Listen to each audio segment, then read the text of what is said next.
Од понеделникот, виничките пекари 18 нови цени на лебот. Граѓаните одвојуваат нови 2 денари за век на леб од се поисцрпениот буџет. Сите 4 пекарници во Виница договорено стартува од почетокот на август од 23 на 25 денари, паралелно со цените од соседството.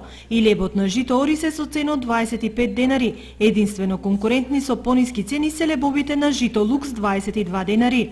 Поскапувањето е очекувано после зголемувањето на цените на брашното. Покачувањето се должи на покачувањето на брашното. Брашното почне. Па тип 500 се движи 25 денара, а тип па беше негде 22 така нешто. Кој е друго?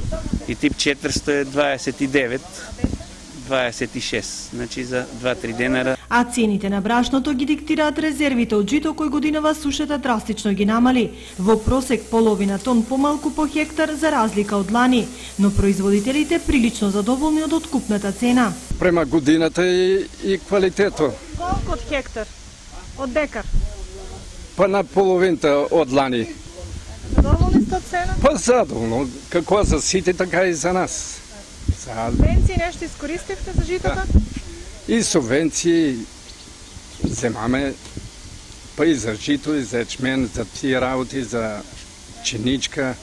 Приносите солидни, може да кажеме, према наши услуги, према така ќе биде. Продава се пшеницата, Пшеница нешто за домашни потреби, нешто продаваме тука на млино. И исплати е човеците. задоволителна ли е? Па добро, цената е задоволителна, палите одма дават за 2 дена. Млинот Елен е најголемиот откупувач во Виничко. До сега имаат откупено 100 тони, но собствениците велат дека можат да откупат уште 300 доколку има.